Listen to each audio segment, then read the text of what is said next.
Anupama serial के ऐसे ही daily update सबसे पहले देखने के लिए हमारे चैनल सीरियल अड्डा को सब्सक्राइब करना न भूलें।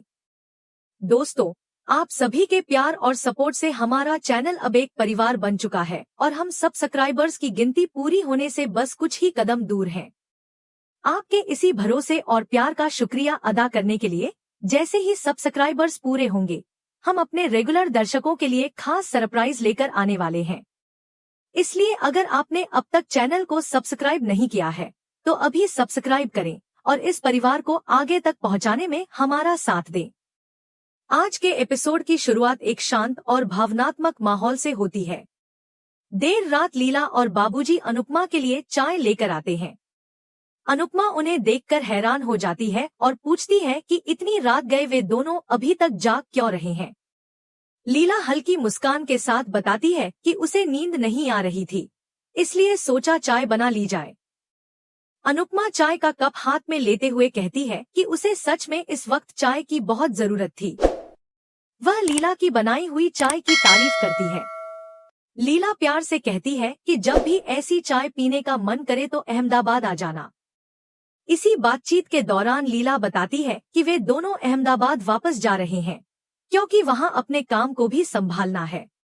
यह सुनकर अनुपमा को थोड़ा शक होता है और वह पूछती है कि क्या इसके अलावा भी कोई और बात है।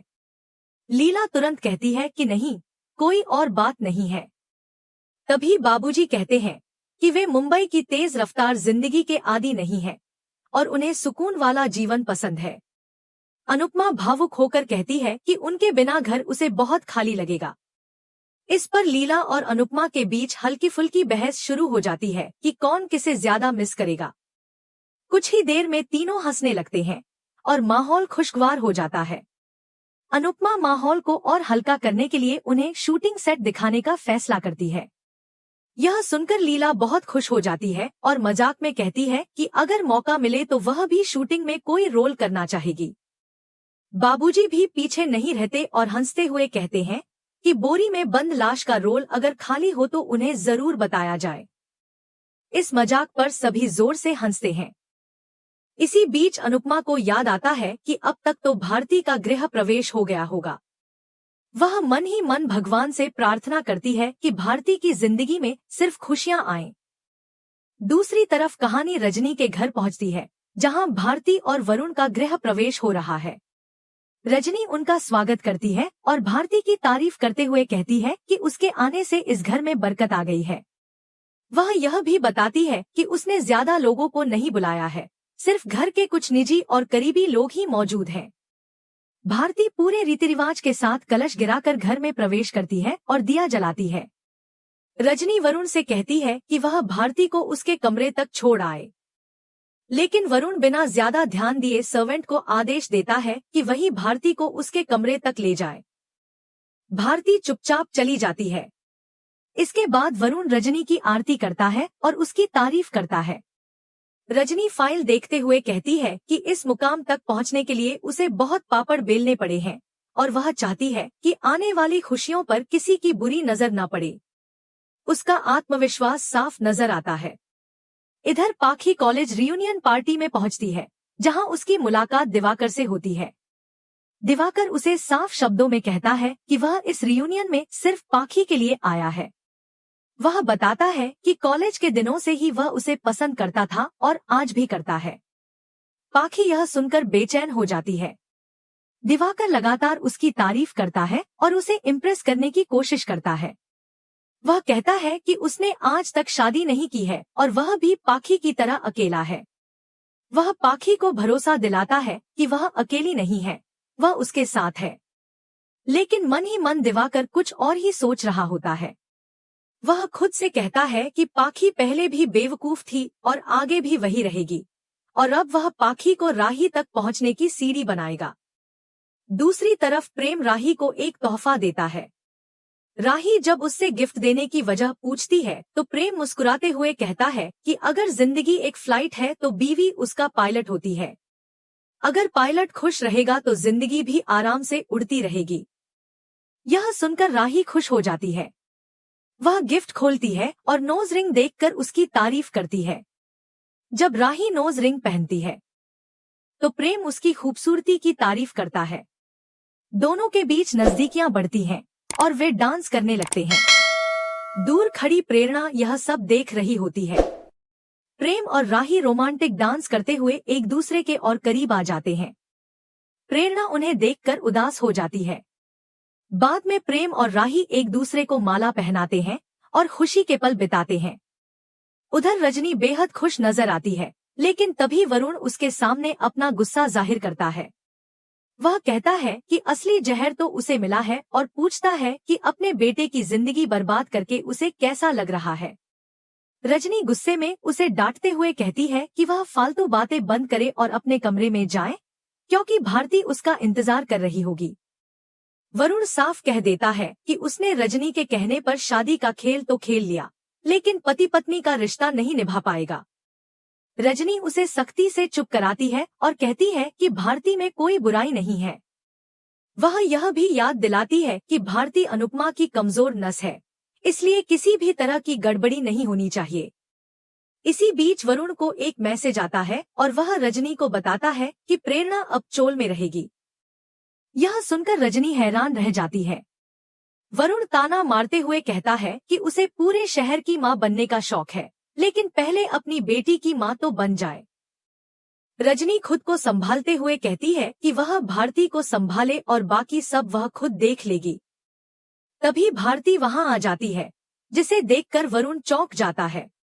भारती घबराई हुई आवाज में कहती है कि इतने बड़े घर में उसे डर लग रहा था और पूछती है कि क्या वह उनके साथ कुछ देर बैठ सकती है।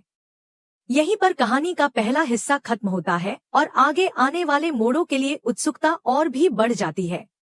रजनी शांत लेकिन गहरे अर्थ वाले लहजे में भारती से कहती है कि इस घर में तुम्हारा जहां मन करे वहीं बैठ सकती हो, अब यह जगह तुम्हारी अपनी है। दोस्तों, आगे बढ़ने से पहले आप सभी से एक छोटी सी गुजारिश है कि इस वीडियो को लाइक जरूर करें, चैनल सीरियल अड्डा को सब्सक्राइब करें और हाइप बटन पर क्लिक करके अपना सपोर्ट दिखाएं, क्योंकि आपका यही प्यार हमें लगातार आपके लिए ऐसे डेली अपडेट्स लाने की ताकत देता है। दूसरी तरफ अनुपमा मंदिर के सामने खड़ी होकर गणपति बप्पा को हाथ जोड़कर धन्यवाद करती है। वह मन ही मन प्रार्थना करती है कि अब तक जो भी हुआ है वह सब अच्छे के लिए हुआ हो और आगे भी सब कुछ ठीक चलता रहे। तभी जसप्रीत वहां आ जाती है। दोनों बैठकर भारती को याद करने लगती हैं। जसप्रीत कहती है कि क्यों न भारती को फोन कर लिया जाए, लेकिन अनुपमा उसे रोकते हुए कहती है कि अभी अभी तो उसकी विदाई हुई है, उसे इस वक्त डिस्टर्ब नहीं करना चाहिए। दोनों इसी बात पर हंस ही रही होती हैं कि तभी अचानक भारती का फोन आ जाता है। अनुपमा फोन उठाती है और हालचाल पूछती है। जसप्रीत मौके का फायदा उठाते हुए भारती को वेडिंग नाइट को लेकर छेड़ने लगती है। भारती हंसते हुए जवाब देती है कि असल जिंदगी फिल्मों जैसी नहीं होती, शादी के दिन लोग बहुत थक जाते हैं और उन्हें बस आराम की जरूरत होती है। बातचीत के दौरान ही भारती की नजर पास में रखी चोल से जुड़ी जरूरी कागजों की फाइल पर पड़ जाती है। जिज्ञासा में वह फाइल खोल लेती है और उसमें अनुपमा के साइन देख लेती है। भारती तुरंत फोन पर अनुपमा से पूछती है कि क्या इस फाइल पर आपके साइन हैं? अनुपमा थोड़ा चौंकते हुए पूछती है कि क्या हुआ, सब ठीक तो है ना? उसी वक्त रजनी भारती को फोन पर बात करते हुए देख लेती है और उसके चेहरे पर घबराहट आ जाती है। उसे डर लगता है कि कहीं भारती कुछ समझ तो नहीं गई। लेकिन तभी भारती मुस्कुराते हुए अनुपमा से कहती है कि आपके साइन बहुत ही सुंदर हैं और ऐसे साइन बहुत शुभ माने जाते हैं, जिनमें बरकत होती है। यह सुनकर अनुपमा खुश हो जाती है। इसी बीच रजनी खुद को संभालते हुए भारती के लिए कॉफी लेकर आ जाती है। वह फोन पर अनुपमा से बात करते हुए कहती है कि भारती को मेरी भी बनने दीजिए, हर वक्त आपसे ही बात करेगी तो मुझे बुरा लगेगा। अनुपमा हल्की सी हंसी के साथ माफी मांगती है और फोन काट देती है। फोन रखते ही रजनी भारती से कहती है कि वरुण को संभालो, नहीं तो वह ऐसे ही फोन में लगा रहेगा। भारती बिना कुछ कहे वरुण को अपने साथ लेकर चली जाती है। भारती के जाते ही रजनी कागजों की फाइल संभालती है और मन ही मन सोचती है कि अब उसे बहुत संभल कर रहना होगा। कहीं ऐसा न हो कि भारती उसके लिए मोहरा बनने की जगह अनुपमा की मुखबिर बन जाए। यह सोचकर उसकी चिंता और बढ़ जाती है। दूसरी ओर दिवाकर रास्ते भर पाखी को देखता रहता है और उसकी लगातार तारीफ करता है। पाखी उसकी बातों से थोड़ी शर्मा जाती है और असहज महसूस करती है, लेकिन कुछ कह नहीं पाती। दिवाकर अपने फोन में राही की फोटो देखता है और उसके चेहरे पर एक चालाक सी मुस्कान आ जाती है, मानो उसके दिमाग में कोई नई साजिश चल रही हो। इधर अनुपमा देखती है कि प्रेरणा अब तक सोई नहीं है। वह उसके पास जाकर प्यार से पूछती है कि उसे नींद क्यों नहीं आ रही। प्रेरणा कहती है कि उसके मन में बहुत कुछ चल रहा है और इसलिए उसे नींद नहीं आ पा रही। अनुपमा उसे अपने पास बैठाकर कहती है कि चलो थोड़ी बातें करते हैं। बातों बातों में प्रेरणा अनुपमा से अपने दिल की बात कहती है। वह बताती है कि वह अनुपमा की गुजराती रेसिपीज का इस्तेमाल करके गुजराती खाने का अपना एक ब्रांड लॉन्च करना चाहती है और इसमें उसे अनुपमा की मदद चाहिए। वह थोड़े संकोच के साथ पूछती है कि क्या आप मेरी मदद करोगी। यह सुनकर अनुपमा को अपनी पुरानी यादें ताजा हो जाती हैं और उसे अनु की रसोई याद आ जाती है। वह कुछ पल के लिए सोच में पड़ जाती है, फिर प्रेरणा को भरोसा दिलाती है कि वह उसकी मदद जरूर करेगी। इसके बाद दोनों मिलकर प्लान बनाने लगती हैं, किस तरह से शुरुआत करनी है, किन चीजों पर ध्यान देना है, इस पर बातें होने लगती हैं। दूर खड़ी राही यह सब देख रही होती है।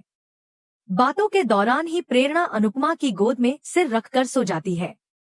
यह दृश्य देखकर राही के मन में जलन पैदा हो जाती है और उसे लगता है कि अनुपमा अब उसे कम और प्रेरणा को ज्यादा अहमियत दे रही है। दूसरी तरफ प्रेम को नींद नहीं आ रही होती। वह बेचैनी में कमरे में टहल रहा होता है। तभी पर्दे के पीछे उसे किसी की परछाई दिखती है और वह उसे राही समझ लेता है।